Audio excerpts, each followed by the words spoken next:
Well, the salute made a powerful political statement during the 1968 Olympics. That's right. Patricia Vallone, one of those Olympians involved in the incident, dropped by a local school this afternoon. Our Byron Scott is just back from that event and joins us with the details. Sounds fascinating. This was a big deal. I remember I was like 8, 9 years old when this happened. The Olympics 1968. That's when John Carlos and Tommie Smith rose to the occasion. It was an iconic moment of the 20th century. John Carlos on the right and Tommie Smith in the center thrust their gloved fists into the air during the medal ceremony at the 1968 Olympics in Mexico City. We didn't do it for a reaction. We did it from a heartfelt need. We always say to each other when we talk that it was a God sent, and that's a word I always forget to use. It was bound to happen because it wasn't because of us, it was because of him using us as his choice to make a point. That history came alive today for students at Gwynn Park High School in Brandywine, where Tommie Smith was the featured speaker. Now you see Tommie Smith up here.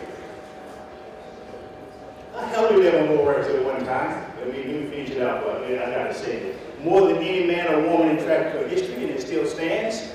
But that wouldn't do me any good had I not finished my education. Their silent protest spoke volumes.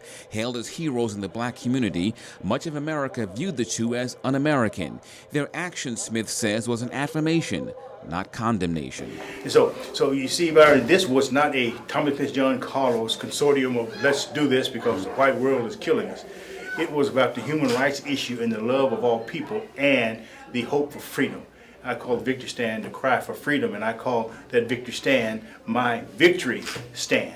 For what they did, Smith and Carlos were swiftly kicked off the U.S. track and field team. When we left, the reaction was bad.